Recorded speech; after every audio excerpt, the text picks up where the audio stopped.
Wizards. I'm gonna teach you how to use your dreams to your subconscious advantage. So, okay, firstly, this is gonna make you sleep better. This is gonna make you wake up like, damn, like earlier than possible, usual, feeling better. I think it improves my health, essentially, is what I'm saying.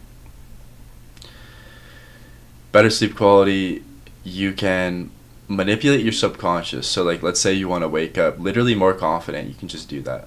If you want to wake up like a better sense of time, you can just do that. You want to have lucid dreams, you can do that. You want to have long dreams, you do that. My favorite way to do this, long dreams. If you want to enjoy your dreams, if you want to transform something, this is what this is all about. It's very hard to explain, but it's very simple. Let's see if I overcomplicate it. Basically, all you're going to do right now, close your eyes and put up a hand. Okay, so notice your subconscious is going to notice your sense of vision, and then it's going to notice your sense of hearing, and then it's going to notice your sense of touch. It's going to notice your sense of uncertainty, of anticipation. It's going to notice all these different physical and emotional senses. Your subconscious is moving, right? We all know this. This is just meditation. And so whenever it hits a certain sense, you're going to move a finger. So what sense? Let's do vision for just a tiny bit. Just move a finger when it passes vision. Not when it sits there, but when it kind of returns to it.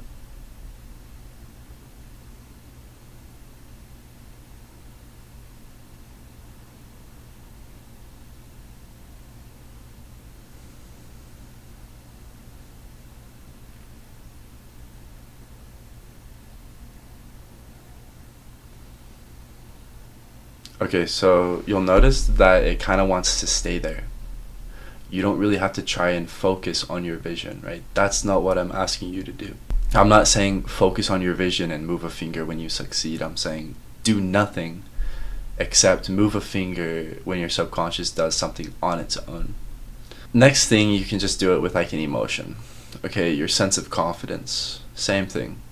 You can either feel confident or lack of confidence, but whenever that concept pops in your head on its own, that's what I mean by the sense spiking.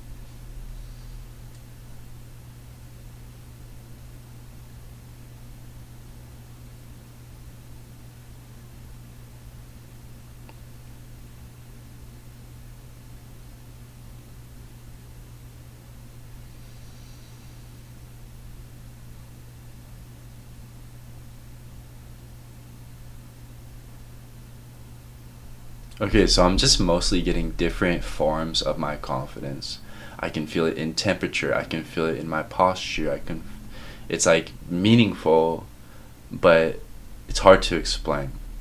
So we're just corresponding with the spike.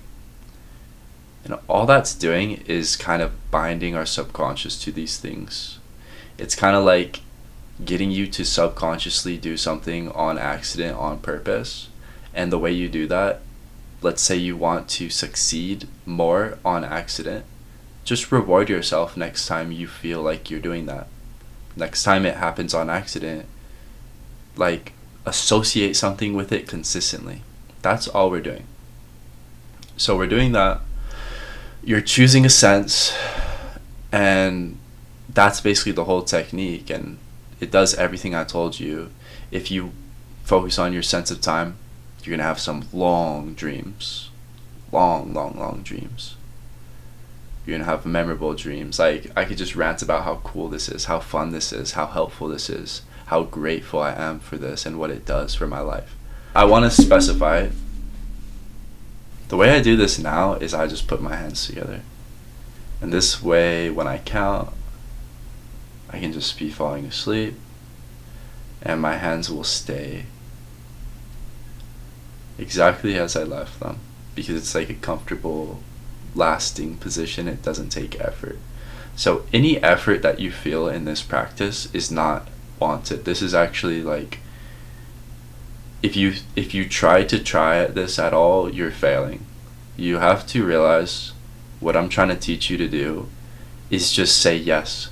So when you start this technique, you're basically putting your hands in a position to just say yes, I'm doing it. And if that sense that you choose never pops in your head, you're not going to force it. You're going to accept that and you're going to stay like this. So my sessions always start off like, okay, sense of blank. Okay, my sense of blank is not even popping in my head. So that's the first pop up. Like, I count that. And then I just sit here and I'm wondering naturally, like, am I just going to stay like this? And then yeah, I just go back to thinking random shit while I fall asleep and just being comfy. Lo and behold, before I fall asleep, I usually get to like this position. And you could count different ways. You could like do it as like freaking jutsu. Just find positions that your fingers won't lose position on their own when you forget. So you're just counting and forgetting and not trying after agreeing to do it with one specific sense. And then I'll have these vivid dreams that are long and just all about overcoming a certain thing or enjoying a certain thing or just whatever I choose. I almost feel overwhelmed by choice now because yeah, the power of this is insane, and you can just choose any idea you can possibly think of. Let's say you wanted to build a skyscraper, whatever. Whenever that idea pops in your head on its own, that's something you can correspond to. That's binding your subconscious. That's the same thing as a sense spiking on its own. So to distill this practice, you need to understand effortless spikes and physical participation. And I think you can replay the video if it doesn't make sense at this point, or ask in the comments. I think it's really simple, probably sounds too simple. Honestly, you're not gonna fuck this up. It's not that strict, it's not that deep. The magic always happens when your subconscious does something on its own and you just reward it by saying yes physically. That's all. You can all do that. It's very easy. And you're gonna wake up with a completely different experience than what you're used to. Like, dreams are not taken serious enough.